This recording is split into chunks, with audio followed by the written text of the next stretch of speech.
All right, we are live. I'm here with Sean. What's up, Sean? Hey, what's up, JT? Good evening, everybody else. And my tablet just shut off. What's up, guys? Zodiac, what's up, man? You got your movie ready? Nice. Yeah, this is it's a decent drop in quality from on the first two for sure, but I still love this movie.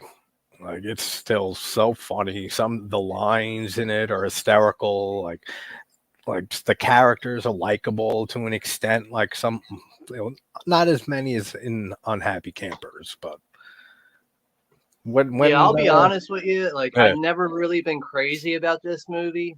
I like the first two a lot, but it just seems like in Sleepaway 3, it just doesn't capture any kind of atmosphere like the other two films. I know what you mean too, The because that's why. atmosphere just feels really empty. Like, Yeah, it doesn't have just that same charm. something about the atmosphere just feels out of place about it. But I find it to be a film it's watchable. Like I don't hate the movie, I just don't like it, and I haven't watched it in a very long time. And when you asked me to do this watch party with you, I was like, you know what? Like I think it's time to go back and watch this movie again because I don't have it in my collection. I'm gonna watch it on Look Movie tonight, Okay, but nice. it's definitely like I mean that's I just posted like yesterday the opening scene to the movie, and that scene never gets old to me. It's just so abrupt and Oh random. yeah, yeah. The That, girl's crossing the street going to summer camp, and this fucking dump truck just comes out of nowhere honking the I know horn. it's And so just out of nowhere, just and it completely sets off the crazy tone of the movie. Definitely keeps the same campy tone as the second movie. It just doesn't have nearly as good characters, as good writing, as good kills. Which I mean, kills aren't the series' strong suit anyway for me. right. They have some good practical effects, like for like the bodies afterwards, like the aftermath of kills, but like the kills themselves, like you don't really see anything like in any of these movies. Yeah, I mean I can't even remember the last time I saw part three. Might have been nearly like 10 years ago now. That long? Wow, yeah. It's really I it's watch two and three like every year. Those are like yearly watches for me. Two See, I even only more often. ever like every summer I probably watch the first two at least one time throughout the summer. But those Yeah. are the only two I ever really cared for. Like I don't like there's I know there's another one, A Return to Dude, Sleepaway yeah, or it's something. so fucking atrocious, and I don't even we don't. It's banned Yeah, from the channel. We don't talk about it. That's why we're not yeah, doing. that's like Oh, it's so that's the terrible. unwatchable shit. Like I Yeah, mean, that's unbelievable. This is a masterpiece compared to that movie. Like I was at this this. should win the Golden Globe. Like this movie. Like, what's up, Phil? Yeah, How you doing, brother? Zodiac's here. What's up, Zodiac? Phil Morgan. Is that what's his name again? Yeah, Phil Morgan. Yep, Phil. Phil, we got to continue our Dark Souls 3 adventure. Uh, this probably sometime this weekend. I got Phil been playing. Phil is a fellow Dark Souls player, so I got finally hooked somebody into playing with.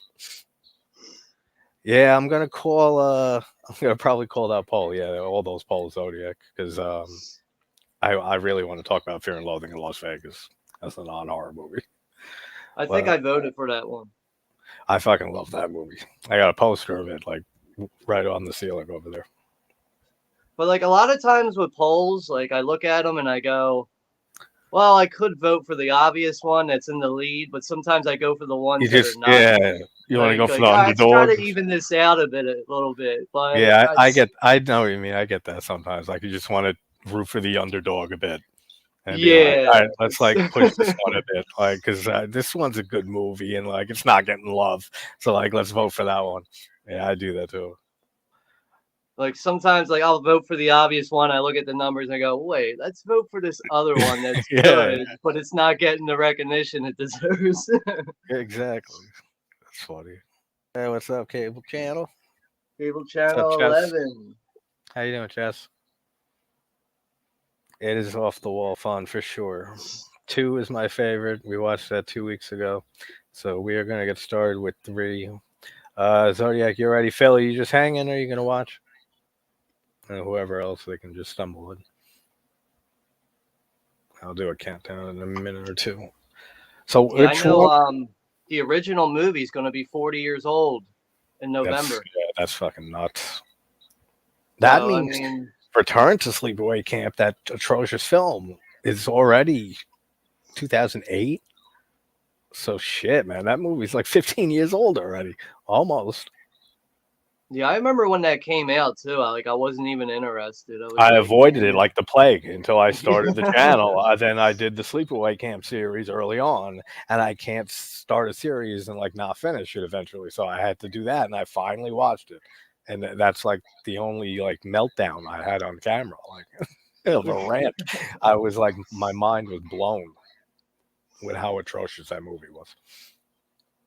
Yeah, I mean, like I know the first three definitely have some extremely low budgets, which show Oh on yeah, screen, but they managed to get a lot done with a little bit of money, especially in the first two. And I oh think yeah, it's the same director from part two, Michael A. Simpson. I think he directed yeah, part three too. yeah. He did. They filmed these pretty much back to back. Okay. It's just Finished weird, two and like went right to three. I just don't like her wig the whole time. Like like most of the time, that yeah, it stupid ass stands wig out a she has bit. on. It doesn't look like, I don't know. It takes away that charming look that Pamela Springsteen has. It's like obscured by the wig. Like you'll see again. Like, but it's not good. I don't like that. Yeah, like they're trying to like mimic the girl that gets killed in the beginning or whatever, like Yeah, to look like her, but the hair is pretty bad. Like the even yeah. like Like the that hair is wig. like it's like frayed out too straight. It's like coming down Yeah, too it straight. It looks just like a lampshade almost, and then the coloring yeah, yeah. And it looks like so it a like covers her. yeah, it looks like a I don't know, like a mutt or something, just like a bunch of different dogs in one or something. Exactly. That's why I never liked her look at this. So that took notches down over the years too. All right, I'm gonna But do the countdown. I'll go three, two, one, go. Zodiac, you ready? You got your thumb up. All right, cool. Phil's yeah, just I hanging. know there's a MGM logo in the beginning. I know Uh, that. yeah, I'm on Look Movie too. So, all right, cool. Let's go. Three, two, one, go. You know, one thing I kind of noticed with Look Movie. Yeah, Oh shit! I gotta turn this volume in. I Jesus. missed that MGM line. But it seems like most of the movies are, they're free, but most of them are mostly in 480p. And then you try to like Yeah, hit like the 1080 thing, and you have to have an official account. But there yeah. is an I option to still accidentally watch clicked it in that. HD. So I think the HD option takes you to 720p, That makes but sense, but but it's not still 1080. watchable. It's just like I didn't really notice it until I clicked on that button. Was like, I okay, I most of wouldn't the have movies are in noticed. 480. Yeah, I would not have noticed. Like to me, it all looks fine. Everything I've watched on it looks great. Right, it's barely noticeable. Yes, I mean, unless you're like a true like videophile that you can tell like looking at something like, oh, that's this frame rate exactly, or this resolution and stuff like that. Like, I don't notice that shit. Like, Yeah, like I just looked at it. Yeah, just looking at it right now, like I could see it's like around 720, yeah. but Like I can. it's definitely clear enough. I know Oh that. yeah. I mean, those tits are clear enough too. Like, it's clear enough for me. There's the tattoos over them. I couldn't read what they said. It says milkshake on. Oh, is that what I they said? guess. But That's like funny. I the one never thing that's noticed like that. gets me about it is the tattoo looks real. Like it doesn't look like someone drew Yeah, that it shit doesn't look on.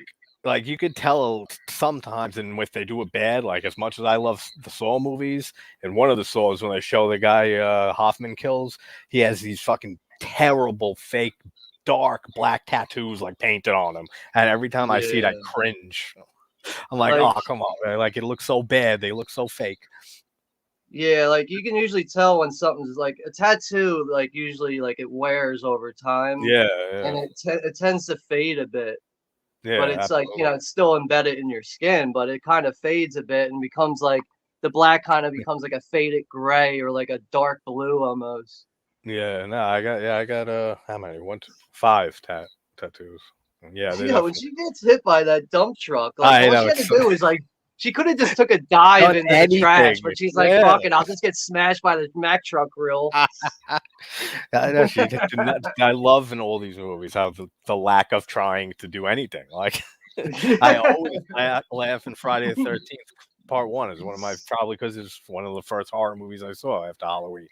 Is when Marcy's just standing there screaming with the axe just raised in her face, and she just it's like, yo, do something, like run, attack, like kick them, do something. They just people don't try at all. They just see an axe and accept their death. Yeah, it's like at the same time with like that example, it's like that's a good example of inexperienced acting. Oh You know, yeah, it's like exactly. they're relying on the director too much. Oh, for sure, because it's so over dramatic. The way that she just screams and looks and the way it's filmed and stuff. It's like Yeah, no one would act like that. right. There's something near the end of this movie that infuriates me. We'll talk about it when it gets to it, because you'll probably point it out too. Yeah, I mean, overall, like the opening scene is probably like the most memorable thing for me. But I mean, once I start getting through this movie, it'll probably start flooding back to me again. Yeah. But I did used to have this on DVD. I used to have the Anchor Bay set on DVD, but I eventually sold it. And I haven't had Sleepaway 3 in my collection ever since. Like I could have had the Blu-ray when it first came out, but I was like, I'll just get the first two for now, and then they went out of print so fast. Yeah. What's that, Becca? Echo's here. What's up, Echo? How you doing, Echo? I gotta refresh this shit. Does that happen to you sometimes on look movies, or maybe it's just my fucking Wi-Fi? Because we got thunderstorms and shit like crazy here now. That it'll buffer like and stop, and you gotta like forward it 10 seconds. Yeah, that'll happen, but usually you Okay. don't have to fast forward. Like sometimes I'll just sit there and get ready to fast forward, and then it just starts Yeah, playing and it. it'll start again. Yeah, yeah. But yeah, that does Like happen. I think it's my Wi-Fi, but that's like what I I don't think it know. is with mine. Like when it comes to like being on a live stream, I never have any issues. But when it comes to like being on my phone and watching YouTube, there's always a buffer or an issue, and I'm like, why? My fucking Yeah, box is 10 feet away from me. I Like, don't get it either, man. My phone is the same thing. My phone like has no fucking buffers all the time on YouTube, on other websites, but my laptop works absolutely fine, and my PS5 is fucking playing, streaming, whatever. No issues, no buffering. I don't get it. Maybe it's just too much shit using the Wi-Fi. yeah, I don't know. It's speaking of that, it's just buffered right now. Actually, mine just did too. I just forwarded. This fucking woman, the counselor, she is so annoyingly happy all the time. Like the I forgot owner now. that the little guy from House of a Thousand Corpses in the beginning of the movie when Yep, he's like yep, shooting the shit with Captain Spaulding. I forgot he's in this. yeah. Okay. He tells him about the Planet of the Apes doll stuck up the guy's ass. Yeah, yeah. I love that movie so much. That was like the fifth movie I did on the channel was House. Yeah, we just did that on my channel like 2 weeks ago, I think. Nice. Yeah, I love that movie. I mean, I think Devil's Rejects is his best film, but that's my favorite film by him. Yeah, I would probably go with House. I got a lot I of nostalgia and weird nostalgia tied with that movie too. So yeah, and it's also a film that takes place on Halloween night and does it pretty well. That's like yeah, another I watch it factor. every October. I watch that movie. I also like the oddball shit, like where like you see like random characters Yeah, in with the the black basement. guy with the Yeah, it's just gun. like you He's like, see I these know the random truth. characters and like they end up disappearing. Like you just see them once and you don't see them again. It's like what the Yeah, fuck was that about? it's like a horror episode of Robot Chicken. That's right. It's like the clicker just changes the channel to a random thing. That's a good way to put that. Robot chicken. That shit'll never get old, man. Right? It's funny every time. I don't know But what it is though. Like the Star Wars Robot Chicken. Like I can watch those like on repeat and still laugh my ass off. dude, the first time I ever saw that show ever, I was in college in 2006. So I was coming down from an acid trip, and this is like 12 hours after ingestion. And I went to my friend's house who sold bud, and he had Robot Chicken on. And then there was this big black girl who was there, the funniest girl ever, and she was just cluck the ending of each episode, the cluck, cluck, cluck, cluck, cluck, cluck, cluck, cluck. For some reason that shit will always stay ingrained in my mind. Like that's all I think of when I watch that show is like Yeah. that night, like the first time watching that show.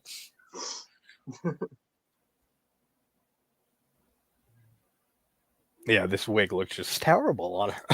It's just like a mop, like on her. Yeah. Yeah, you could see like the inside, like her sideburns near her ears are sticking Yeah, out too much. it looks like they just like didn't put any thought in it. They just had like the day of filming. They were like, "Yeah, all right, we need a wig. Shit, let's take this one. This fit a little bit. All right, it's good enough. And just get out there. We got to film this." Yeah, I just think that it's the budget is showing on the film. Like Yeah. it seems like they tried to save even less money on this one, but Oh, for sure. It does feel lower budgeted. I'm interested now to look up the budget for both. I tried emailing the director of 2 and 3 fairly early on when I started doing interviews, but I don't think he has an email anymore. I gotta have Gareth look up his contact info again. I'd like to talk to him just about 2. oh, I forgot about this. She's like selling cocaine to that news Yeah, reporter, but it's like like I think it's like fake or something. It's like Ajax cleaner or like some shit yeah, like that. or like anthrax or something. She should have line it anthrax. Yeah, like this scene here is definitely like coming back to my memory now. And like that's like another thing, like thinking back on this, like this is definitely a watchable slasher. It's just not as good as the Oh first yeah. one.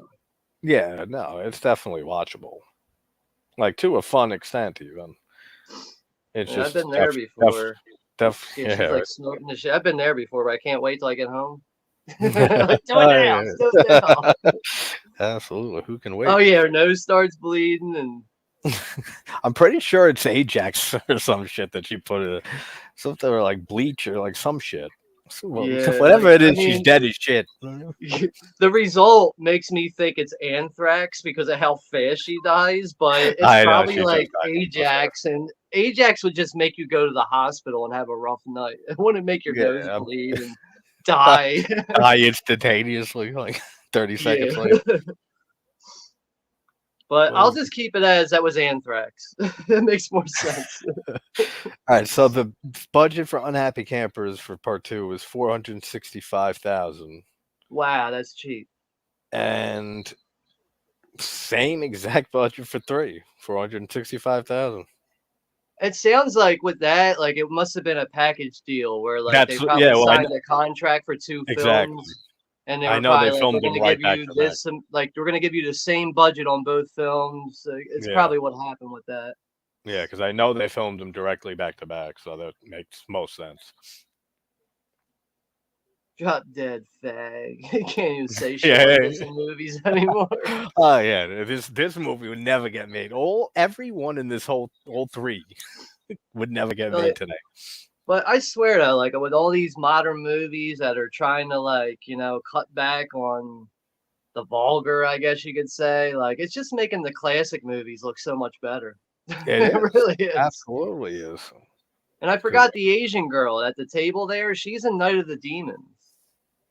Oh yeah, that's right. I'm not a big fan of Night of the Demons. I would never have made the connection. Yeah. I know that film like the back of my hand. Like as soon as I saw her, I'm like, I ah, like it's the it. Asian chick from Night of the Demons. I like it. Where's- I just like never fell in love with it, like with that movie. Yeah, when I was a kid, I rented that on VHS at a young age, and my VHS store had Yeah. the Angela cardboard cutout with red light up eyes in it. And it Nice. scared the shit out of me so bad that I wouldn't even walk near it. I'd be like, I'm not walking near that thing. Like, but I eventually rented the tape and took it home and was like completely terrified with it. And it just had everything I wanted to see as a kid. And Oh yeah, yeah, it's like, Linnea Quigley lipstick scene. Dude, I could not comprehend that. I remember like asking my brother like throughout the movie, like, "Yo, what, Like, do you what's know what going on? happened to the lipstick? Are we gonna see that again?" Oh, we're gonna Like, see it again. That's funny. yeah, like I just remember my brother like, "Where's the lipstick at? Did it really go in her tip for good? Like, is it it's just in her tip forever?" That's such a I mean, that's an unforgettable scene. Like, that's like the standout scene when I think of that movie. It's that. Yeah, like I mean, it's like who even came up with that scene? But like, it makes me think that like maybe the effects guy was probably like, "Yo, I got this gag where I can puncture something Yeah, and we can make it disappear. We could do that with like boobs or something." And I bet you they're probably like, "Well, yeah. let's We make need her boobs in stick this the movie. lipstick in her We got tit." quick. It's like that escalated quickly. Like, But I think the guy who did the effects on Night of the Demons, I think his name's Steve Johnson. But apparently mm. he started dating Linnea Quigley, like, on that movie, like, Oh cause like, yeah, apparently, like, he was doing, like, the body makes cast for sense. her, for, like, the tits and everything, and he was like, "I was working on this girl, and she had such a beautiful body, and I fell in love with her on the first day I met her, and Yeah. we started dating." You know, he had like 8 of those casts and stuff private at home for Yeah, himself. right, you had to have one that could do like, it'd be just good enough, probably. Yeah. He's like, this isn't good enough for the movie, but it's good enough for me. Echo has the name Jill Terra. I can't see Terashita. Is that the Asian girl's name? I'm assuming. I don't think it's the Jew. There's no Jewish person in this movie that I know of. This movie's racist as shit too. Like when I rewatched it last year covering the series, there's a lot of shit in here that would never fly today. And I love that a little bit ago that stock fucking rap music. It's just a beat, like with no rapping or anything. It's just and that's like the rap music they listen. Probably like a $5 instrumental they found. Yeah. It's like laughably bad stock music.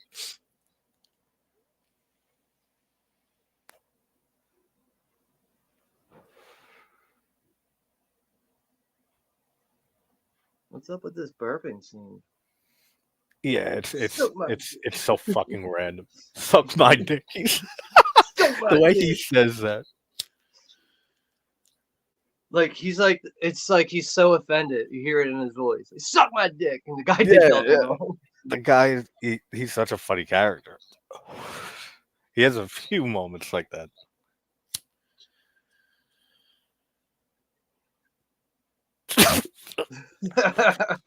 The way he, the way he points the knife on his throat is so weird. Yeah, well, it's like in slow mo, so it's like Yeah, awkward. that's what I mean. It's like he's like bringing him in for a kiss or something. Like afterwards. Yeah. That's too funny.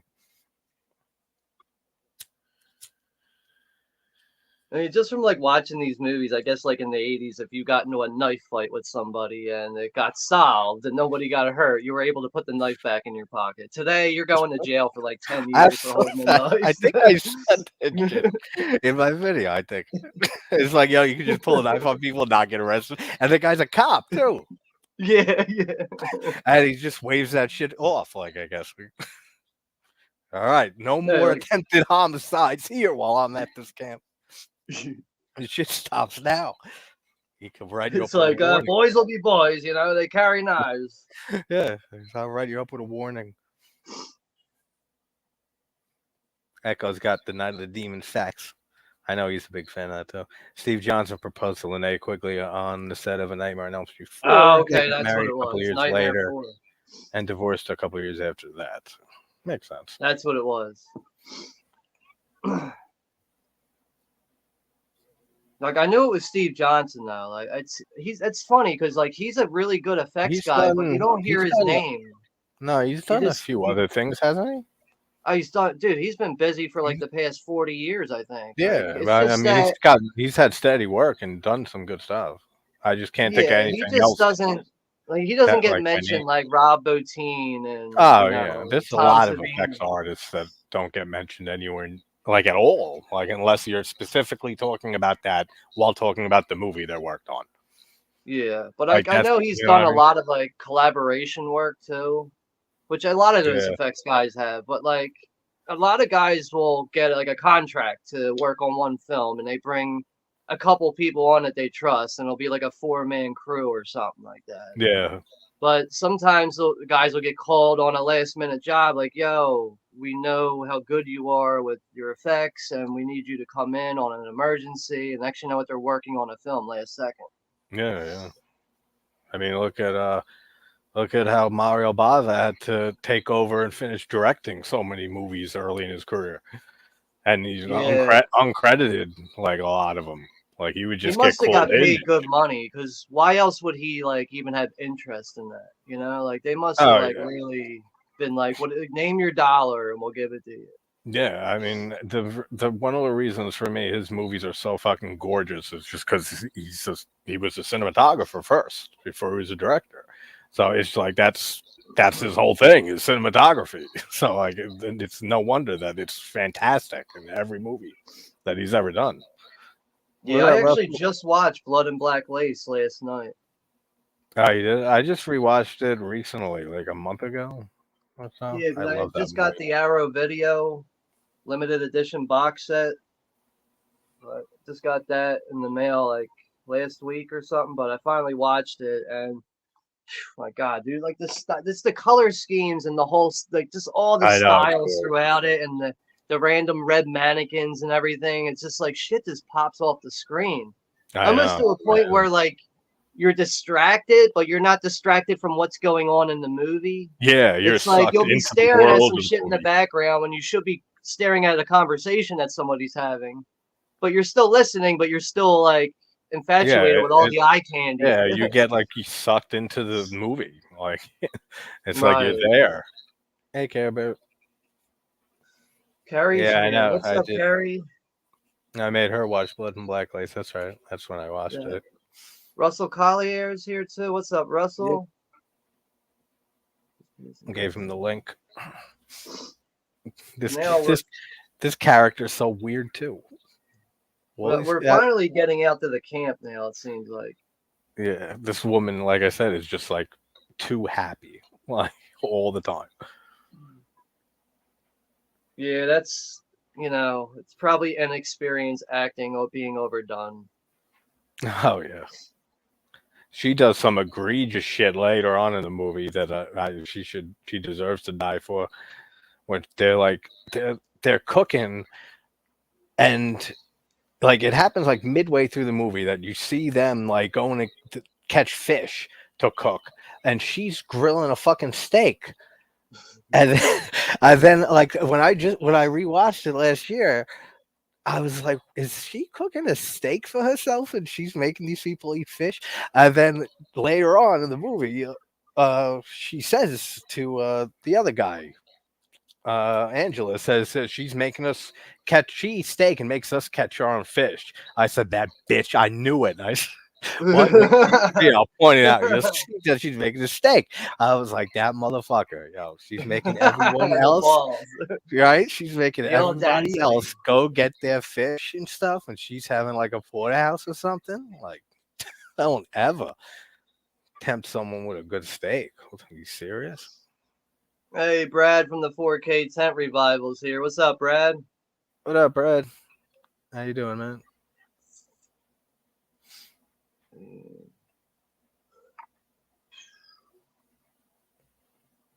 Yeah, I would have eaten the steak. Exactly. That bitch has the audacity. I think I went off on like that tangent for like 5 minutes in that video. Just on the steak thing. I was like, that this bitch, are you serious? I really went off on her.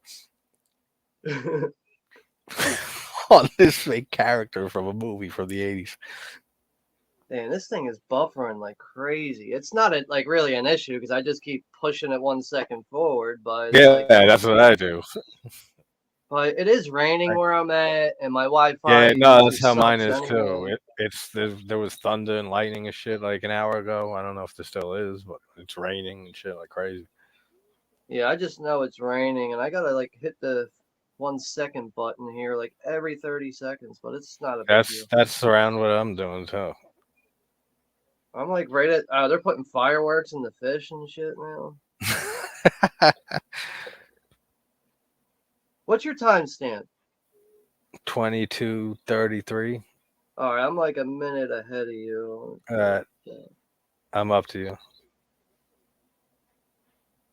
Around the fish and shit.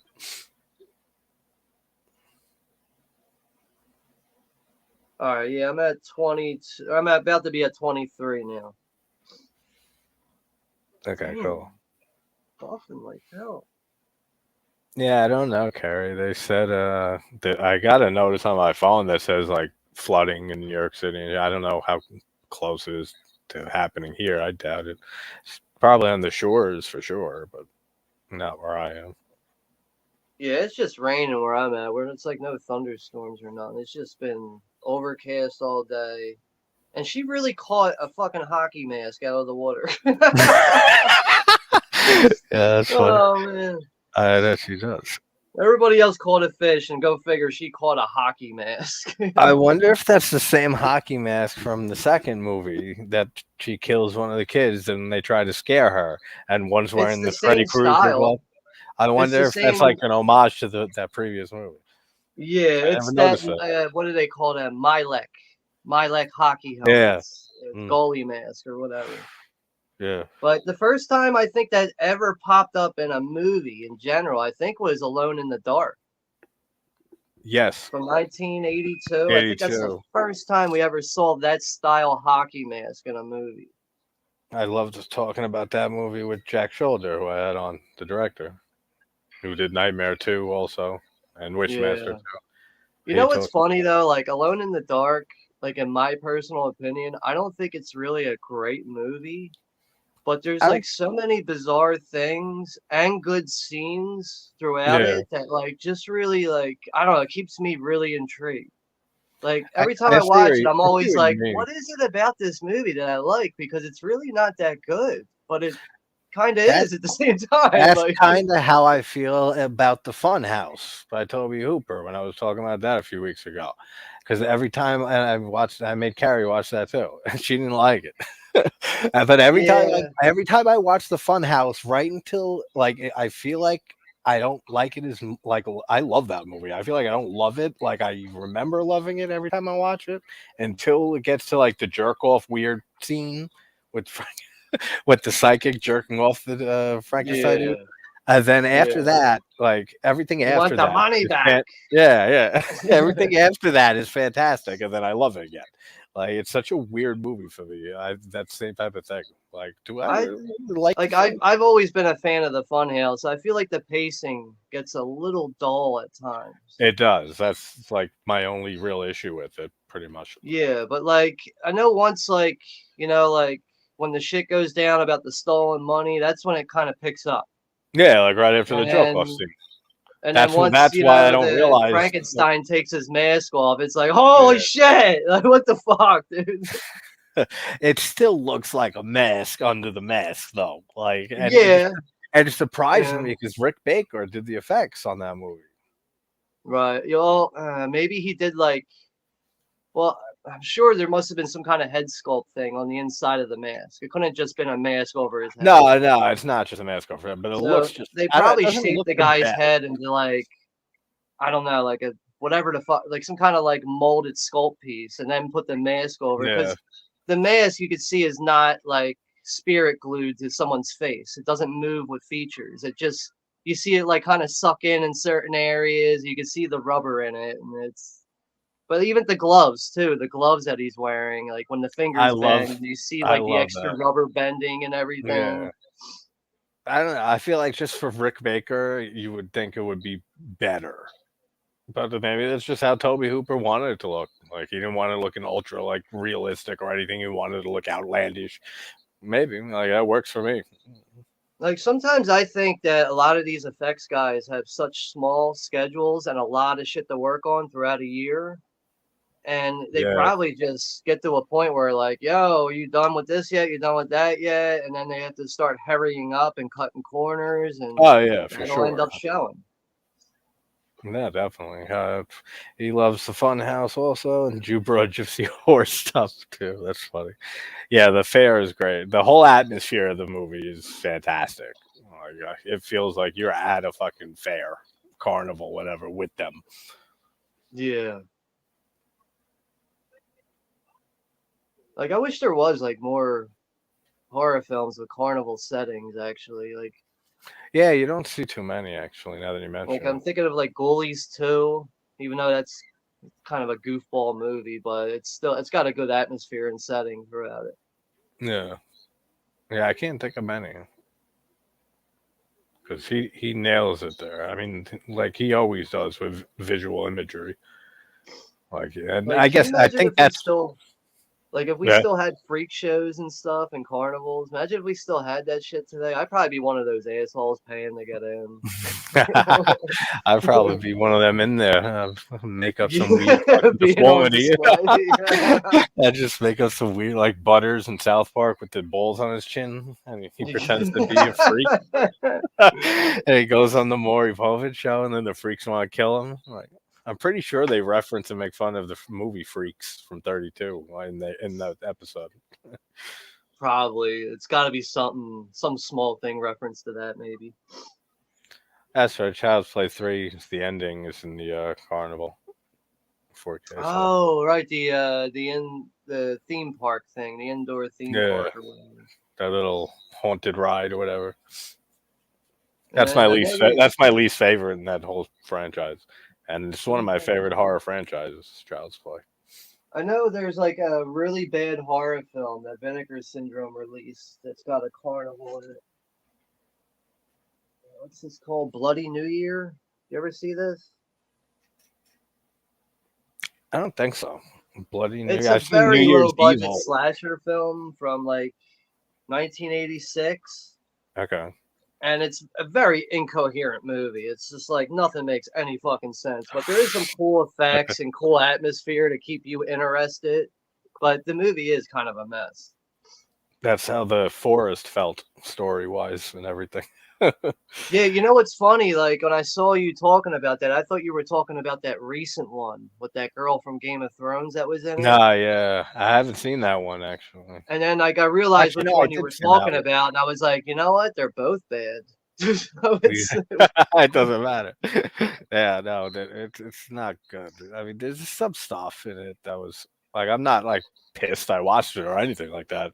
I actually enjoyed like a brief rewatch while I was recording, but it's not good in any way. Like the kills aren't good. There's like four fucking kills in the whole movie, so it's not even really a slasher film in my eyes. It's just kind of like a weird. And then there's ghosts, and then there's the cannibal killer. So he's a cannibal slasher with the ghost kids. And it's so fucking out there. I haven't seen that one. I think that's like from '84, the A- Forest Slasher. 80, 82. '82. Like I haven't seen that in so long. I can barely remember it. That because I didn't remember if I saw it or not. Because Hector won the little when I post pictures of where the movie's from. Like last week, he did that, and he mentioned the forest as a slasher pick next. So I was trying to find it, and it wasn't on Look Movie. It wasn't anywhere. And then I found it on Plex like 5 days ago. So I watched it then, and then I couldn't remember if I saw it or not, and I didn't remember anything about it until these ghost kids show up. And I recognized them, and I said, I definitely saw this before. I just don't remember it at all, and I probably don't remember it because it was not good.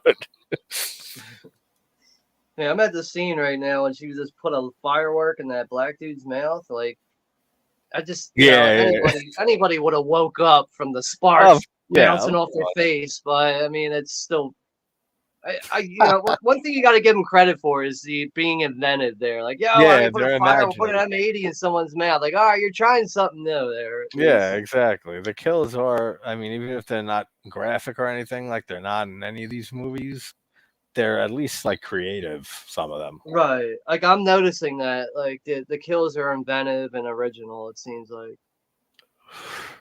I don't even remember. Did we pass the part when she? Oh no, that's an unhappy camper, isn't it? No, that's in this one. With the one when she with the flagpole when she drops the bitch. Did we Yeah, pass that? yeah. Did we see that already or no? I'm at the part where she's lighting the tent on fire. They're Yeah, that's lighting what the I'm looking at firework in too. the dude's mouth. I'm looking at the bodies burning or the tents on And now fire. she's like only interested in Roasting roasting marshmallows. marshmallows. Yeah, yeah, yeah. We're in sync again for some reason.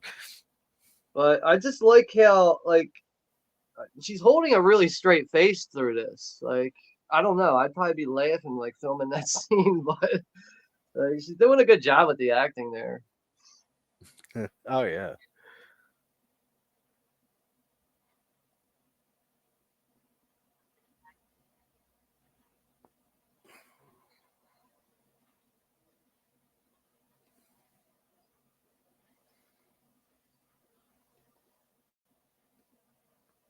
This will probably shock a lot of people. I've not seen maybe more than two of Guillermo del Toro's films. Never Yeah. really was Oh, interested in it. I've seen Pan's Labyrinth, which I thought was very good, and I forget the other one that I saw. The other really popular one that he did. um, I can't even remember, but I Shape of never. Water, maybe. I think he won like an Yeah, award for that. maybe that. Yeah, maybe I think that was it. Shape of Water, and But I then mean, and the I other like one. his work overall.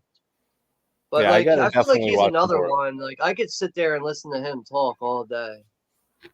Like, Yeah, he's really good with like vocabulary, even though like he's got an accent and everything. yeah, It's yeah, could be a little hard to hear when he talks quick.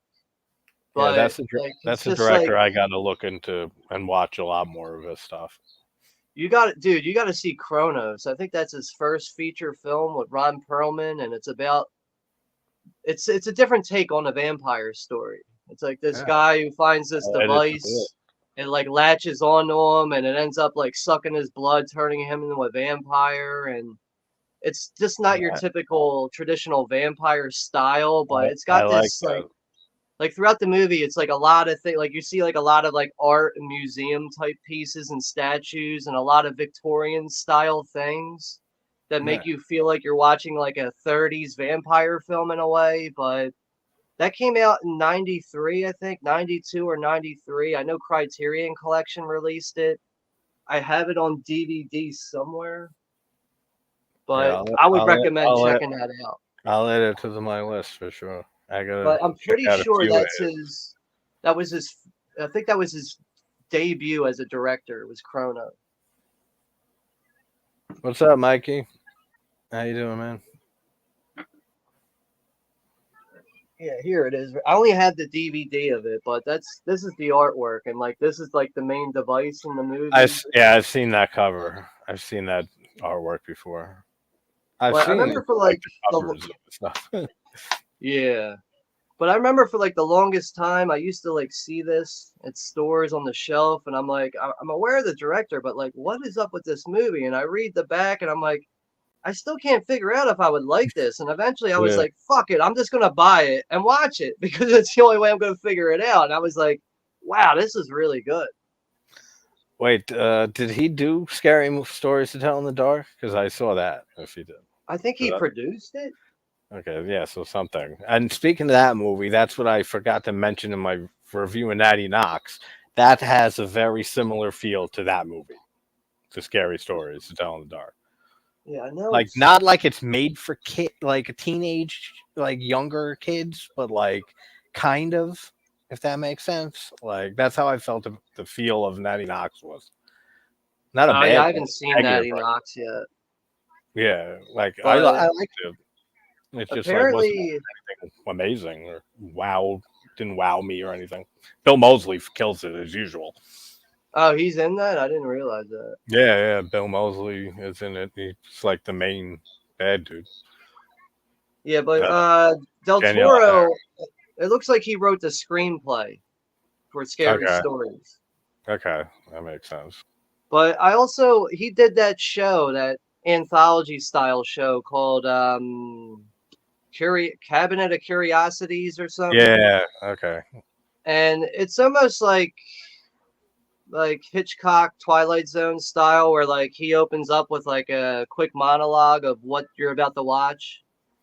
Okay. And Yeah, I the remember the name. stories, like I feel like the episodes were like one was good, one was decent, one was whatever. It was like they Yeah, kind of they're it was a inconsistent. real mixed bag, but it was worth watching. Like I feel like Cabinet of Curiosities is worth everyone's time for a one-time watch if you're looking for something new and different.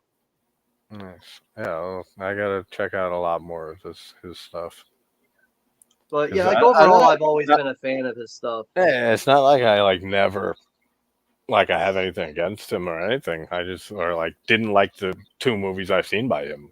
I love them actually. Pan's Labyrinth was very, very, very good actually. I don't I remember the feel other ones, but like his style of directing. it's I very feel like surreal, and I love that. yeah, but like I also feel like with like almost like every film he makes, it almost feels like damn, this is a Del Toro film. It doesn't feel like something I would see from him. Like his films are always so different from the other ones that he does. Like it's Yeah, like he makes a film, he makes something next after that, and it's just completely done differently. It seems like, yeah, but like that that's just shows you talent. how vast his style That's a of talent, filmmaking is. absolutely, because not a lot of directors can do that.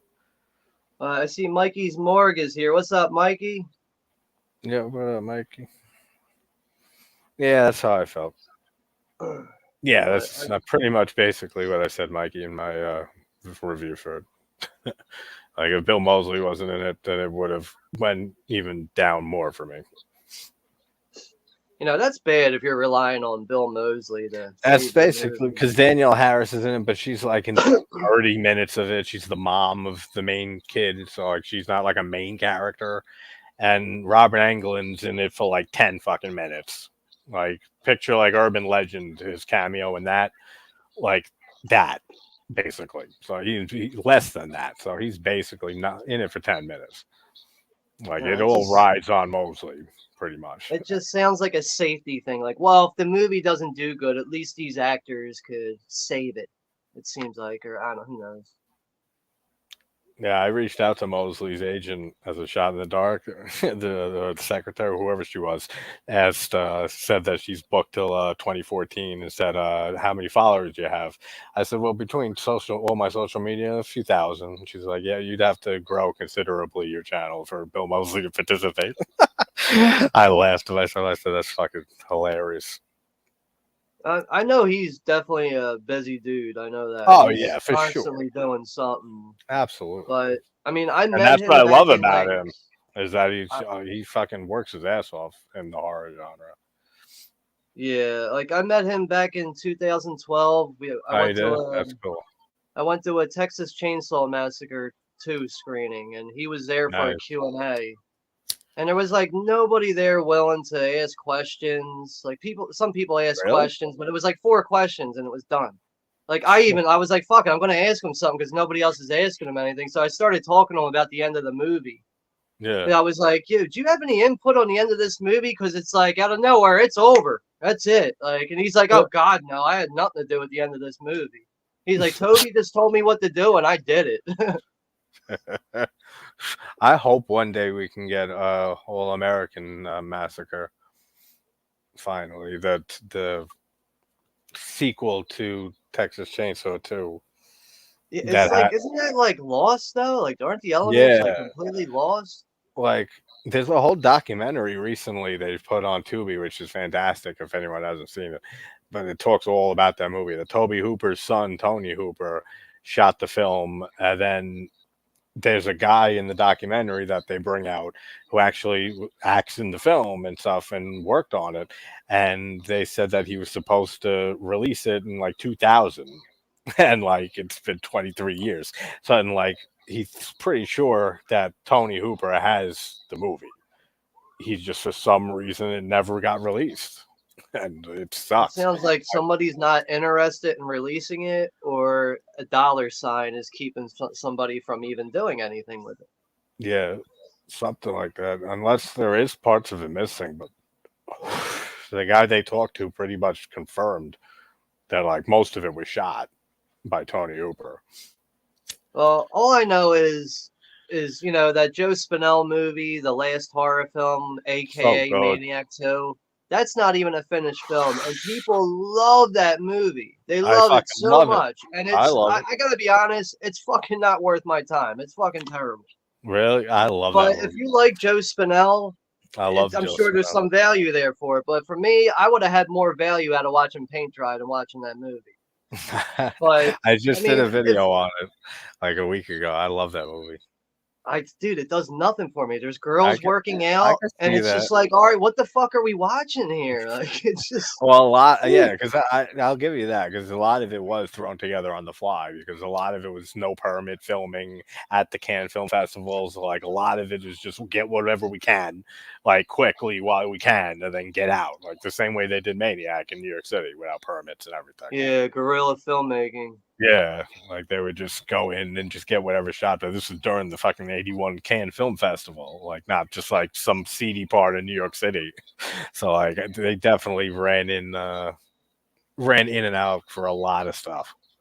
Like I I wasn't used to have the stressed movie that on out. Like, DVD because like Code Red released it a long time ago, and I bought it for. I think I spent stupid money on it too. I think I spent like $20, like back when DVDs were too much money for $20. And I remember yeah, watching it, and it's like there's girls working out, and like the dialogue's not even like loud enough in certain parts of it, but maybe my DVD was just that bad. But then you could see where the film just kind of flops away, and we got no official ending, and it's like, wow, like what a waste of time that was. there's an ending to it. There's an ending that makes sense.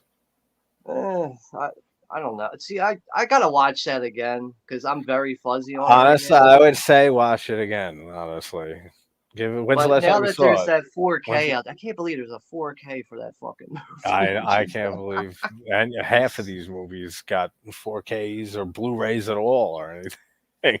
Especially some of these movies that like no one even remembered unless you were like huge into slashers or horror growing up like us. That like fucking Blood Rage and like the Mutilator. I don't. Yeah, the Mutilator I saw younger. Blood Rage I saw very like maybe 11, 12 years old. But then nobody talked about those movies, like Yeah, unless they like you're just went into talking like obscurity. yeah, until Arrow or Screen Factory, Shout, whoever did it, brought it and they've released all these movies. That's in like maybe like 8, 9 years ago now. Like that's when you started seeing people talk about them again. Yeah, like I mean, I'm not really sold completely on the 4K format because I keep hearing about all the terrible news about the Exorcist 4K that just came out. There's certain scenes with shit in the background that are just standing out as bright red, and it's like, really? And then there's, like the scene when Marin gets out of the car and he's at the house, and you kind of see like that dim bluish light, and apparently it's way too blue now. And Yeah, I don't understand. It just seems like the 4K format just ends up overdoing a film. And for me personally, like I don't need these films to be looking like I'm at the movie theater and yeah. 100% Es- spotless. Like Especially an if it's HD certain types of transfer, movies like Texas Chainsaw. I always bring that up. Texas Chainsaw Massacre. Like you don't want it. That's a film you don't want to fucking seriously like clean up. Like yeah. it's that's what I love about it. And many of us do is how raw and dirty it looks. Yeah, that's a good example because I remember when the 40th anniversary Blu-ray came out. I remember being like, I don't really want a clean copy of this movie. And I was like, but I'm going to buy this because there's a lot of cool new features in here. And the set looks really nice too with the packaging. So I bought it anyway. And then I go and watch the transfer. And I'm like, you know what? This actually is benefiting from an HD transfer because it's still retaining the grain and everything. Oh yes, no, some of them do like the all the Bava Kino transfers that all the Bava films on Amazon or the Kino transfers. They are gorgeous. Yeah. Like all of them, like every single one that I've seen. They're all See, like with they Bava's they open with films, the Kino logo and stuff, so I know it's the Kino transfers. They look so good. See, like I feel like with Bava too, like his films will benefit from HD and probably 4K transfers because they're so stylish and Oh there's so yeah, much extra shit in the background to look at. And absolutely. Same with A lot of Italian horror benefits from getting cleaner releases. yeah, but just overall, like I mean, like I have a lot of 4Ks, like not as much as like the average collector. I have a decent amount, but a lot of times I'm watching these 4Ks and I'm like, do I even really need this? Like, I'm pretty sure the Blu-ray is perfectly fine. Like, and Oh yeah. And I mean, that's nowadays with the another reason prices why. on things, like a lot That's of these yeah. 4Ks are going up to $55 with certain That's why companies, and that I can't collect physical media, man, because it's like I don't have the money to spend on because I would go that same way. I'd be like, if mm, I had Blu-rays and shit and they came out with a better one, I'd have to get the better one and stuff. And I know myself.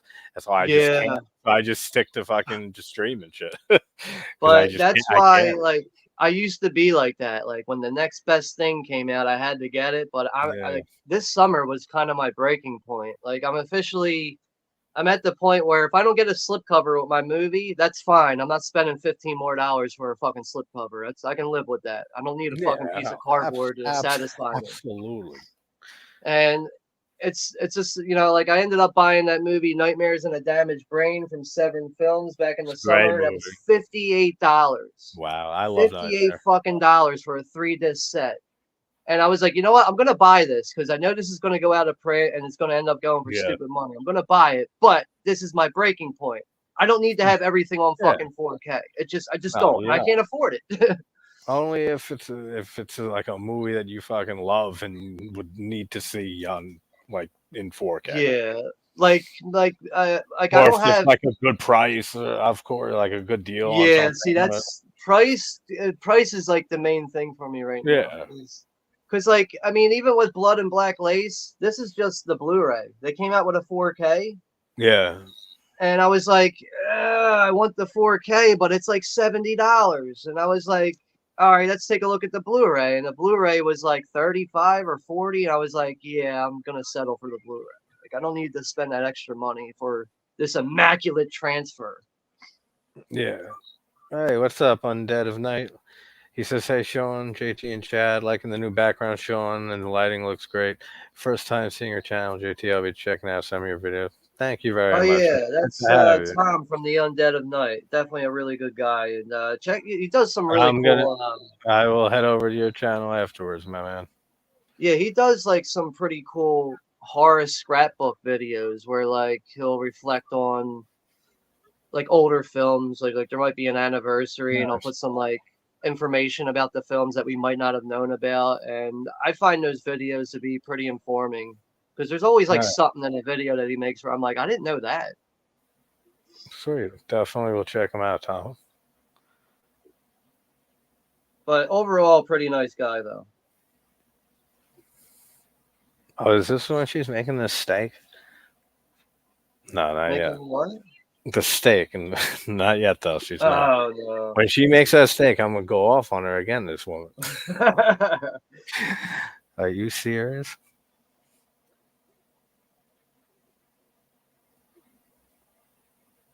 Oh man, I didn't buffer for a while there.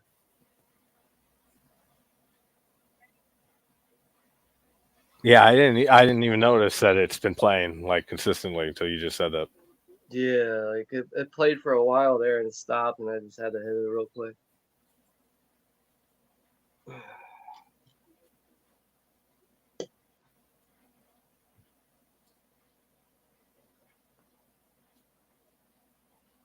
Anyone's wondering why it's dark as shit, and I've been feeling like shit all day, so I'm trying to not have lights blaring in my face.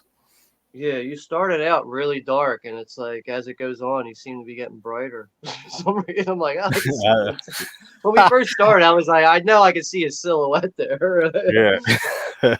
Oh yeah, I had to play around with it a bit.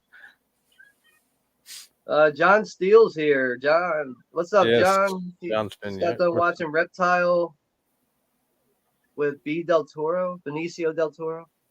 Reptile? Love I don't think I've ever love heard of Benicio that. del Toro.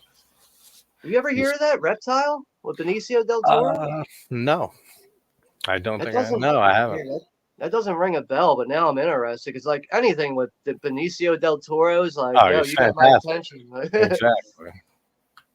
He's in Fear and Loathing, who I'll be talking about this week probably. No, Yo, this you ever see William Friedkin's The Hunted with Tommy Lee Jones and Benicio del Toro? a very long time ago. That's a good movie.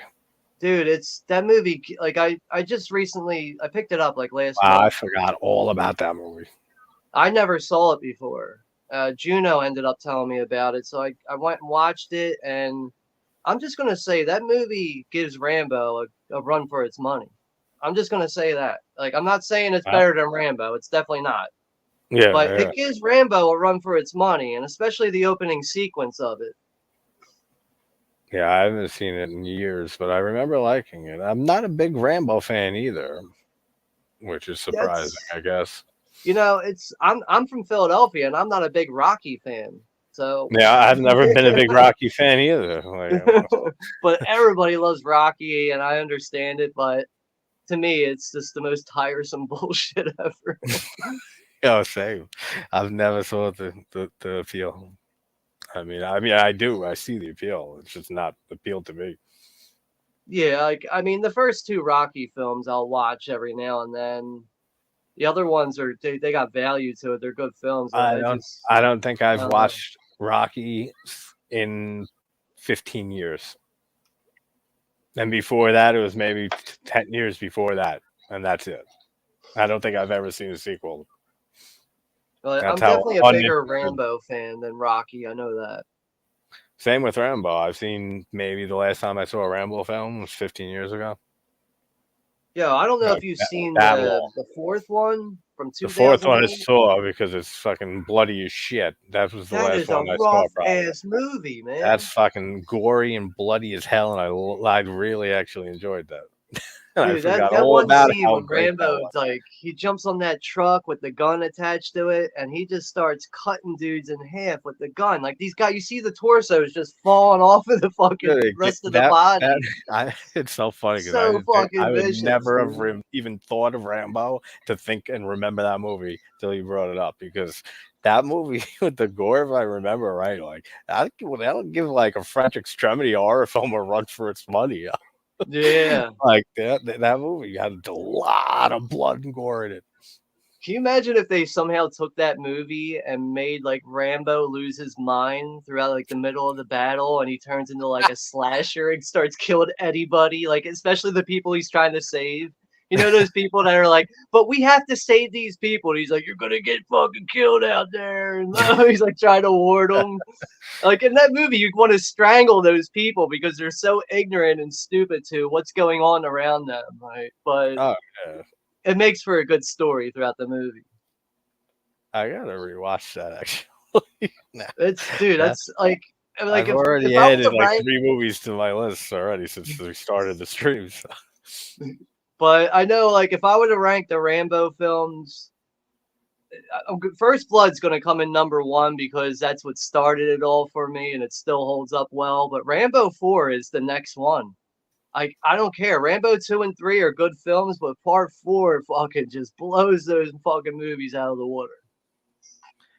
You know what?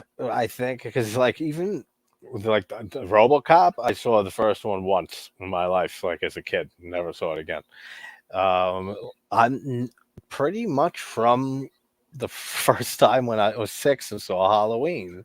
I pretty much only watched horror and comedies like most of my life. Like I've seen like other movies, but I never dove into a lot of like classic old action flicks and old like kung fu movies and shit like it was just always horror movies. Like always. Yeah. Stand up I can comedy, relate to that though, because I when right? I went to Like the video store, I yeah, only rented horror it was movies. always horror. There's never anything But else unless it was like a comedy like Weekend at Bernie's or like something like that was like a family favorite or like something that I like. But it was usually they used to have like the deals like 3 rentals for $5 back in the day. Was that it? something And like that. That wasn't yeah, all the time though. Or at least my stores, it wasn't all the yeah, time. it's maybe on the weekends or like a certain day a week, something like that. But I used to it would be horror, all 3 movies. It would be fucking horror movies all the time. Yeah, I always went for the horror section when I went to the video store, but I got familiar with the action films and the sci-fi films from finding those on regular TV. And like, Yeah. just staying in on a Saturday or something, watching TV, and whatever came on TV, I just watched. Yeah, yeah, exactly. That's But the other like, way. Besides renting movies, that was my other way of discovering horror movies. Is like AMC and USA, like having marathons of all the USA Up slasher All Night. theory. Yeah, exactly. All the series and stuff, Nightmare on Elm Street, and all the Pumpkinhead, and like all those classic horror movies. Like that was the way back then. Like there was no internet. Like so, it was Yeah. either rent them or see newer movies in the theater. Dude, I remember like when I was a kid on like Halloween Day, I would forget what channels it was, but it would always be the same movies played throughout the whole day. But I'd be like, I gotta watch Hellraiser 2, even though I've seen it 50 times. Like I'd still be sitting down parked in front of the TV like I'd never seen it before. Like so Oh, fascinated. Like I have many movies like that. I've and had if movies. like my mom's like, we gotta go to the store. I'm like, but fucking Hellraiser 2's on. Like, you know, Yeah, I yeah, yeah. don't wanna leave. Yeah, that's funny. It's exactly. That's what I got a few movies like that back like when I was 8, 9 or so. Like I had a VHS player in my room, but I didn't have like working cable in my room, so I can only watch VHS tapes. And I had just like certain ones, like Book of Shadows, Blair Witch 2 was one of them. Clue was one of my favorite movies of all time. Certain like half a dozen to a dozen films that I would just put on, and then I would just need something to fall asleep at night as background noise. Like I can't sleep in silence, or my brain carnivals and starts going crazy. So I need something in to distract me in the background, and I would just keep the same film in for like weeks at a time. And full, so I know the lines to all those movies, and like those are like all my guilty pleasure movies. Yo, Halloween you at the was one of lawnmower scene? yeah, it's great. Oh, I love this fucking kill. I wish they The didn't way cut she's, it so I quick. know, me too.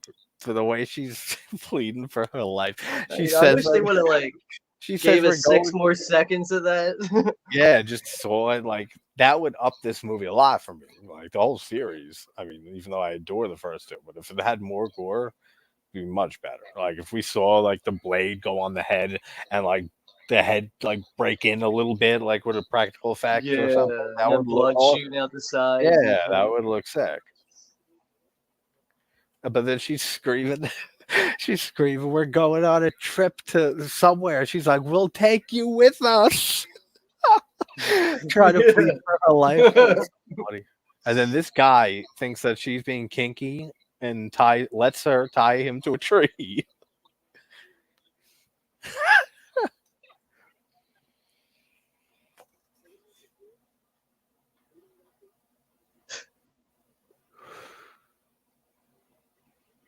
I really appreciate this. Yeah, I know. This guy's so funny. Good to have you back, Russell. That's stupid that it wouldn't let you sign in. Who came up with the name Camp New Horizons? That incredibly too happy bitch who just got a lawn mowing. She was the owner who bought it after the last one. Yeah, I And then that forget this scene. Oh man, it's like ripping his arms out of his shoulders. yeah. Like it would be cool to see the arms rip off. Like we, Yeah. but we don't. Like That does like it kind of lacks. It loses some. yeah. It's like I mean okay, it's it's the cool same idea, but we didn't execute. it's the same in part two. Like you don't see a lot of any of the like on screen gore or in the first movie really, except for like the arrow through Mel's throat and like the knife in the shower kind of going to Meg. All the practical effects are like for the bodies afterwards, and that's all great. But like this series has never been like good on gore. But like even in the second movie, which I adore, just because the characters are so much better, the story's so much better. It's one of my favorite '80s slashers. Part two.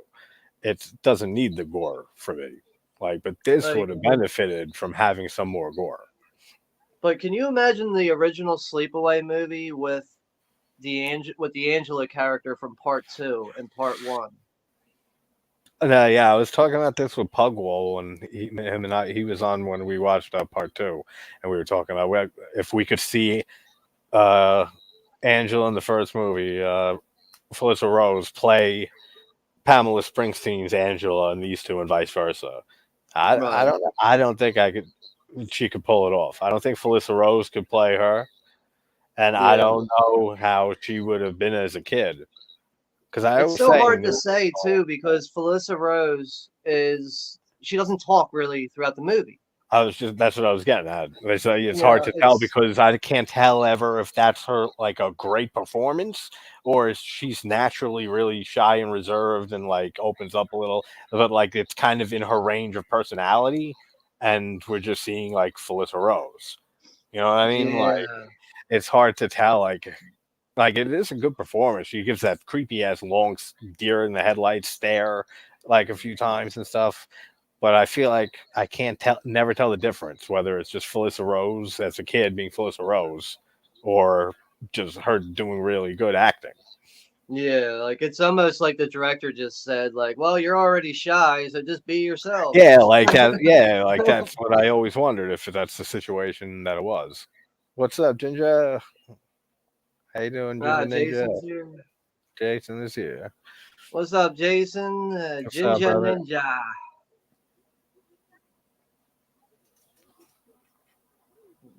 And this guy's a cop.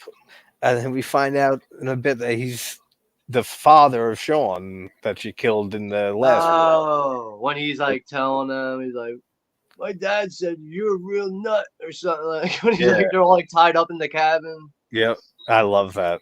The when they walk into the cabin and then all the bodies are propped up in there, that's such a great shot. I love that in part two. Yeah, you could just like almost smell it through the TV. Yeah, like you really can. Same with Happy Birthday to Me from '81. I want to say '81. Yeah, with Melissa Sue Anderson from Little House on the Prairie, and in the end when she puts all the bodies around the birthday table and stuff, Yeah. similar feel to that.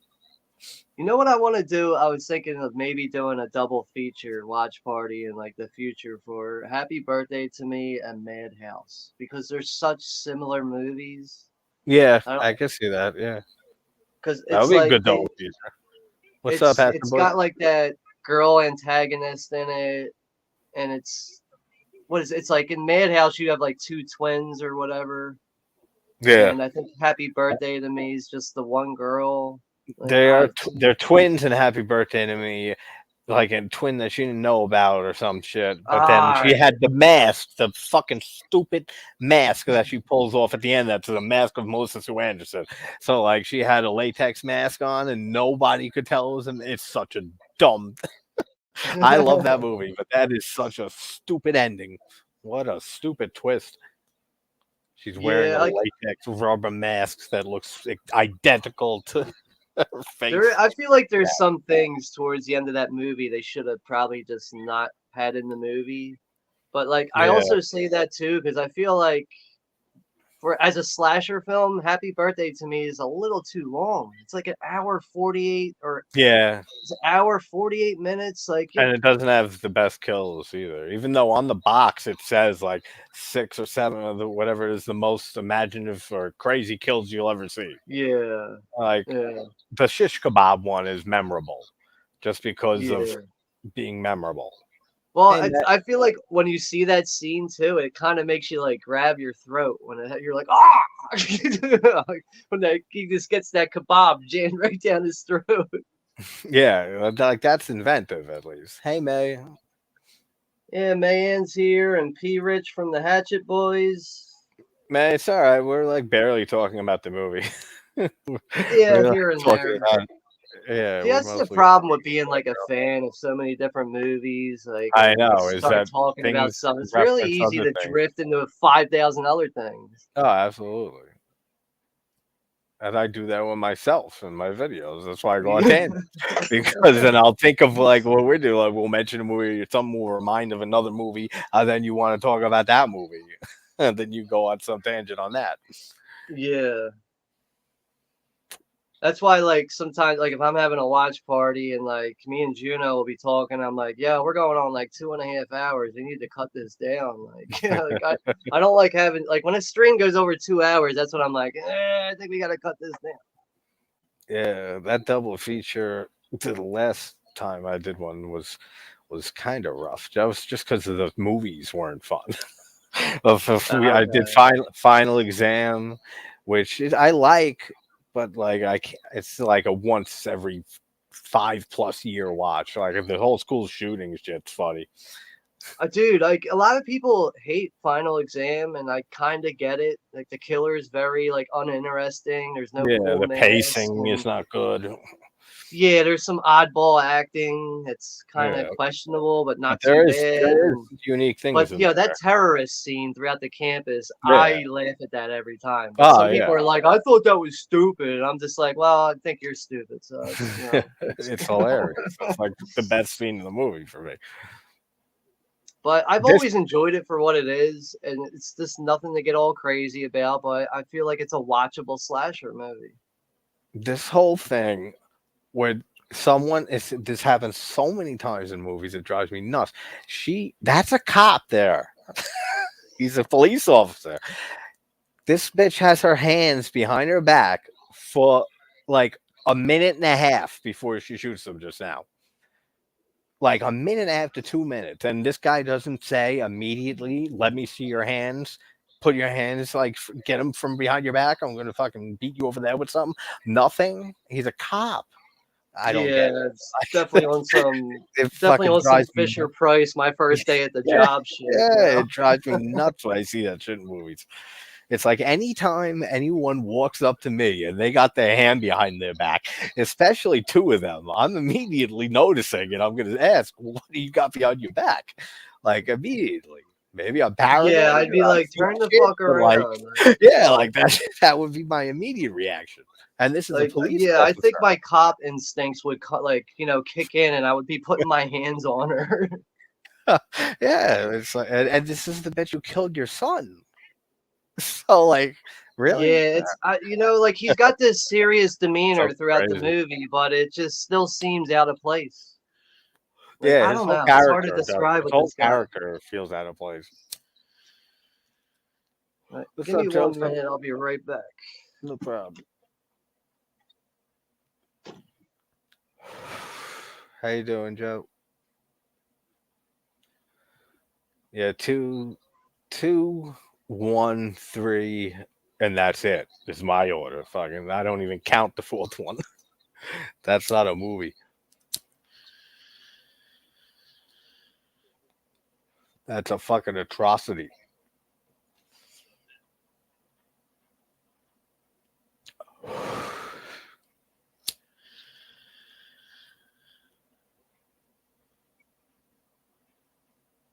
That was to this day.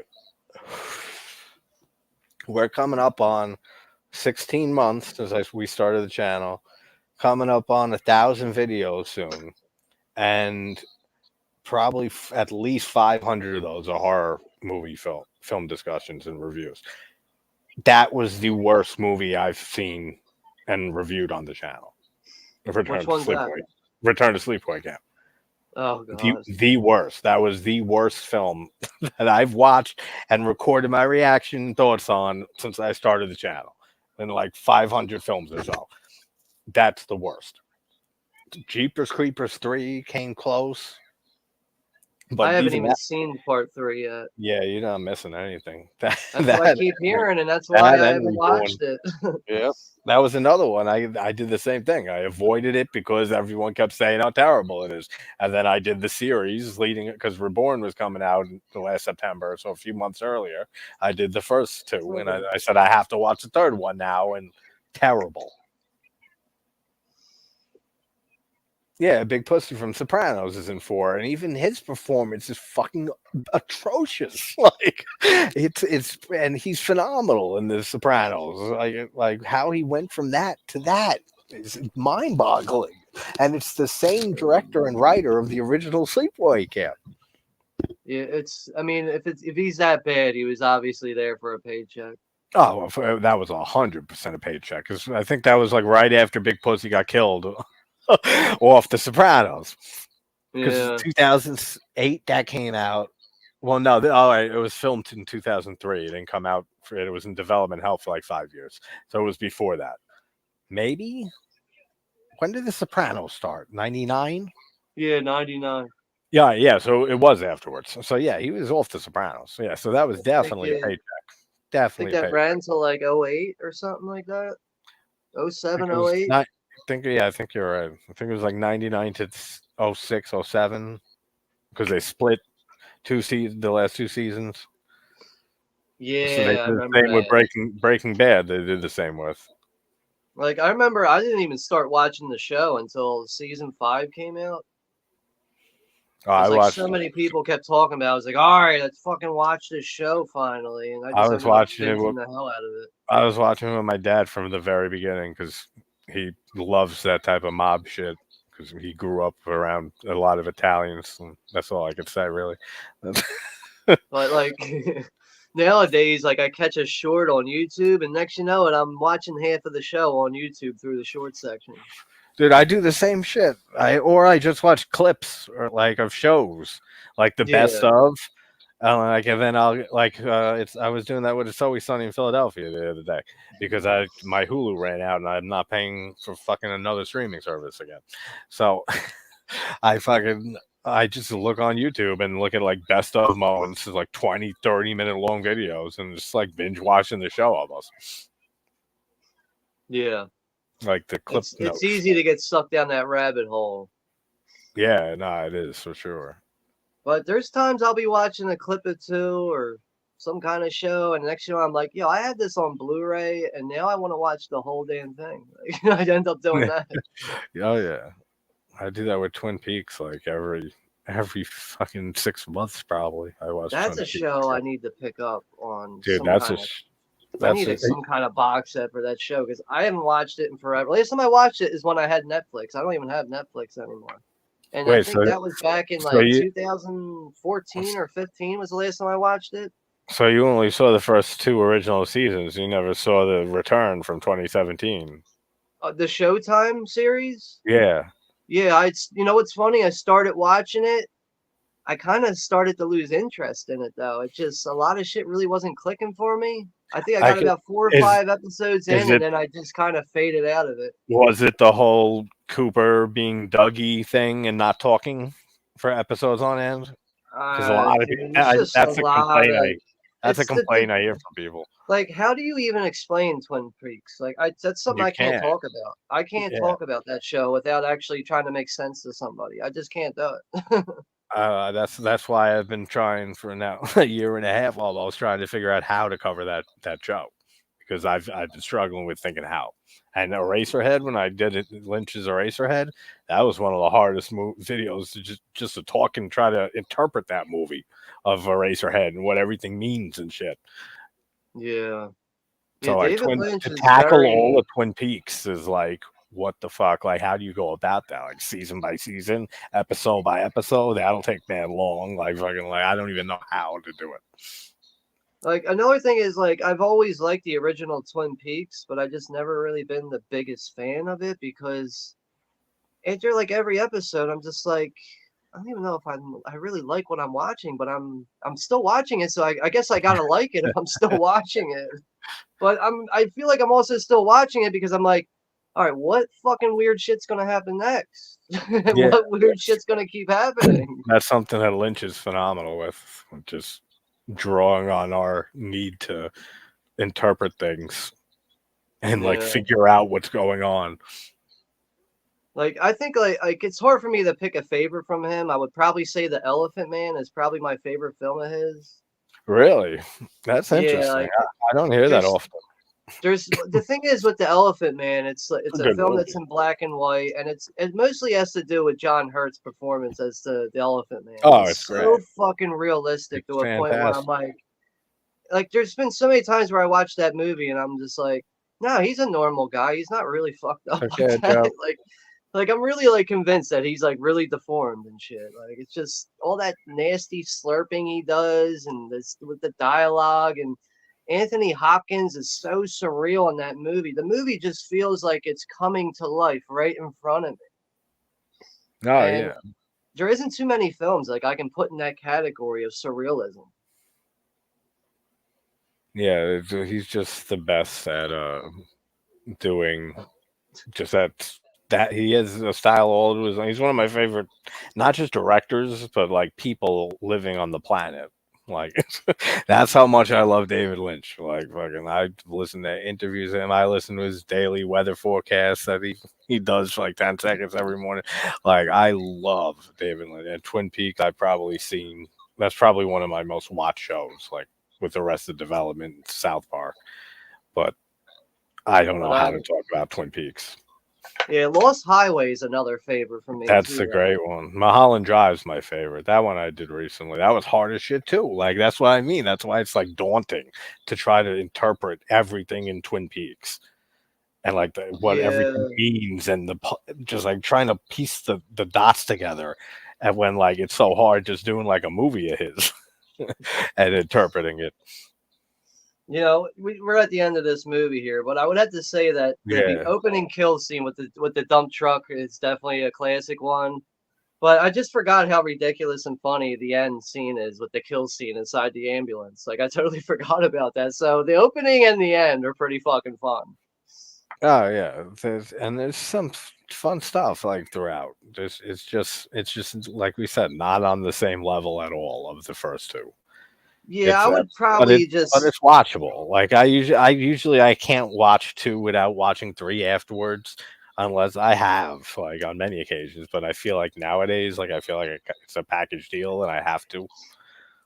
yeah, like I like having the first two on Blu-ray and not having part three. I'm like, damn, I should have picked that up when it was available, and now the Blu-ray is like $150, and I'm not fucking buying part three for that kind of money. Yeah, no, get the fuck out of here. But like overall, like I just feel like the movie as a slasher, it's with all due respect, it's a simple-minded slasher that was done on a very cheap budget, Oh yeah. and it's watchable. Oh, it's definitely because put it in perspective. You've seen "Don't Go in the Woods Alone." Do you know how Yeah, cheap that fucking movie is? Like that's the budget range, isn't maybe that a even shot less. on video? Yeah, like maybe even less for The Forest from '82. Like that's the budget that movie is and stuff. And I think it was like 100 grand, 150 grand, which I don't know where the fuck that money went. Like that sounds like way too much for that movie. And Yeah, right. this was what these two movies were each 465,000. So for four times that budget, like this is leagues better and watchable than those type of movies. Yeah, what they must have spent that money on coke, I guess. Yeah, the 150 grand for the forest. Like, get the fuck out of here. It's filmed in the forest, first of all, which is the most free place to film ever. Like, that they just there's no there's no gore effects. There's like a little bit like of cutting with a knife and stuff, but like that's it. And then there's ghost effects on like the kids and their voice, like bad ghost effects, so that it looks cool, but it's still cheap as shit. So where that's $100,000, I don't know where that I don't know where they're getting those figures from, but I could have made that a lot cheaper. Who knows? Like it could have been like made up producers involved that were probably like, well, you got to pay this X amount and that, and probably didn't even have official contracts made. No, yeah, for sure. It's The so hard ginger. to figure out with low budget horror films from that era. And you also think like back then we didn't have internet to find out information like we can Oh yeah, today. exactly. Like I didn't see Home Sweet Home, the other Thanksgiving slasher that sucks. That I don't like that compared to Blood Rage is fucking one of my favorite '80s slashers ever, and like I didn't know Home Sweet Home existed for like years and years and years after that. Yeah, I think that's the first watch party I ever did with you was Blood Rage. I think it was you, me, and Echo And Sarah. Echo, yeah, on Thanksgiving last year, I Is watched it that what? every Thanksgiving. Yeah, I think we did that on your channel. But that was the last time I watched Blood Rage. I usually do watch it every Thanksgiving. Yeah, that's why I'm hoping Eli Roth. So you see the trailer for his Thanksgiving movie?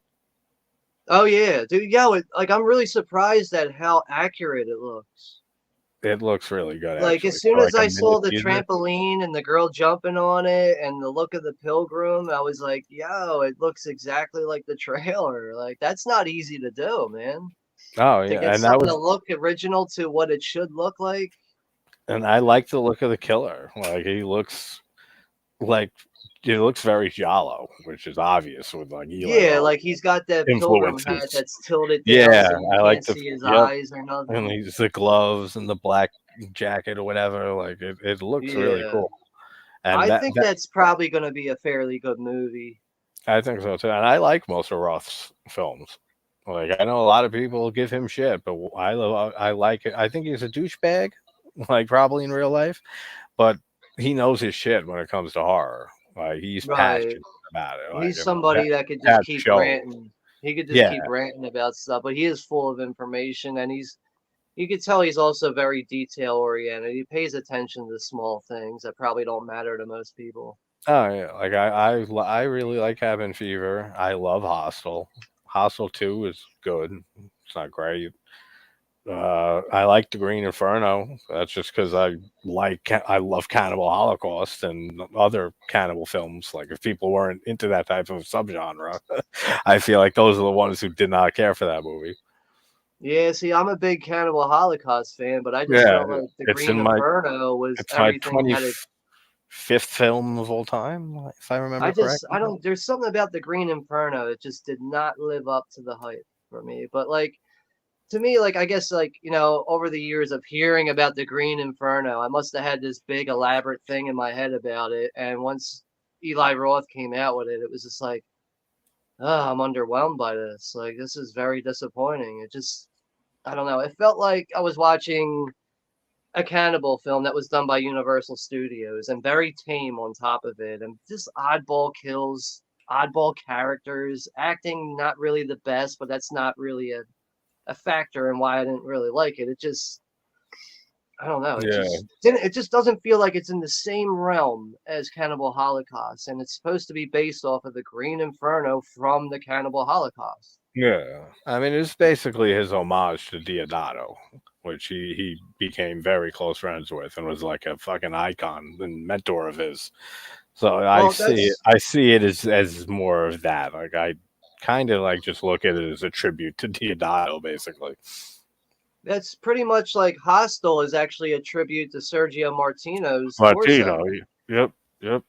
And a lot of it's hard to see that unless you're familiar with Torso and like you really know it like scene for scene. But like I went back and watched Hostel a few months ago. I picked it up on Blu-ray, and I would say like I enjoyed like the I'd say probably the film has grown on me a little bit more. It's more of like the subject matter I don't really care for that much, but everything is executed pretty well. It's a good horror film.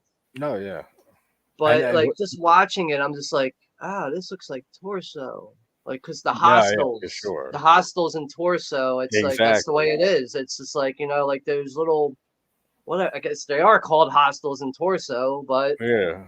like in those villas and those villages that they live in Italy or wherever the hell it's filmed at. But just certain Yep. scenes throughout Hostel is just like, wow, this looks like Torso. This looks like Torso. And then it's like, oh wait, this is basically Torso. It's a homage to Torso, basically.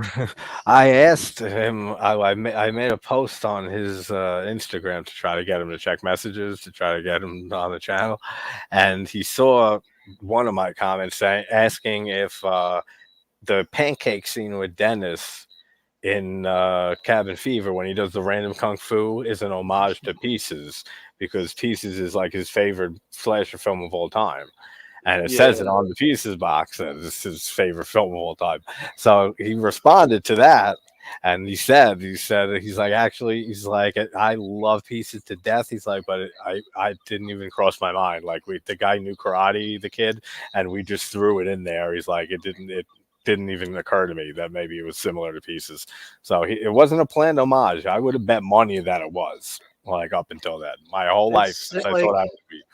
like the scene in Pieces, it's like that girl's walking down that path through the house Yep. outside, and then that Asian ninja guy just jumps out of nowhere. But like, I think he's like screaming shit in Japanese though. He doesn't say like pancakes or anything, but yeah, it's just like this random shit happens, and that blonde-headed girl starts like freaking out or whatever, and then the scene's like over and done with. Like she just forgot that she just got attacked by this ninja guy. Oh yeah, they just hey, he stands up and said, "Oh, I was walking, and then I'm on ground. Bad chop suey, so Yeah, long." And he's yeah, that's it. and he's like, and I he's like, for "Oh, that's it's my kung fu professor." That is It's the so exact quote. Because as soon as you said it, I'm like, there it is. Like I've yeah, heard that I before. fucking love that. It's so funny. I made a mashup of that with Sleepaway Camp with Mel and his bad acting with the bastards and like a few other things from Pieces a while back when I watched the first Sleepaway Camp with Mr. Dan because he gave me the idea because we were talking about Pieces right after we were talking about the bad acting from Mel. He said you should do a mashup. That was the first thing I did as soon as we ended the stream. Like it was done in 10 minutes. I was like, I had the ideas like already in my head. But this was fun. And what time you're thinking? What 40 minutes, 20 minutes, 10? About, I mean, put it this way, like I usually go live about like 10 o'clock. We usually start the movie like a half hour later. Okay. So I'm gonna go live about 10:15. If All you right. want, I mean, if you Yeah. want to join me, just take your time showing up. There's like no rush for it. All right. Yeah. I'll be there like 10:15 ish. So like right Yeah, before we when I get start. off of here, I'll just text you the link and just show up All right. when Cool. you're ready to. There's no real rush. So All right, buddy. This was fun, and I'm glad you rewatched it for the yeah, first time. yeah. I mean, I can't remember the last time I saw this movie. I just know that the opening scene is just something that's like such a tearjerker for me. It never gets old. Oh It's yeah, so and abrupt it's and hilarious. random, and I can laugh at that all the time, which is also why I just because like you asked me to do the watch party, and I started thinking about the opening scene, and I was like, I'm gonna post that scene because like I just love watching that on repeat all the time anyway. But I forgot how good the end is too. Well, maybe Yeah, it's not a really good ending, but I thought the end inside of the ambulance there was pretty funny to see, and it does have some inventive kills, but it does lack the gore, unfortunately. yeah. It's definitely a fun one still. Then the way, like I said, this looks like a masterpiece compared to Return to Sleepaway Camp. So, Which is pretty sad to say if you think oh about it. yeah, for sure. All right, guys in chat, everybody, thanks for hanging out. Go over to Sean's channel at 10 o'clock, and we'll be watching Killer Clowns from Outer It Space. happens, dude. The clowns are crazy. It'll make you talk like that. Exactly, yeah. And then they'll shoot cotton candy at you, and you'll become edible cotton candy. Yeah. See you guys soon. All right. Take care. See you in a Bye. little bit. Take care.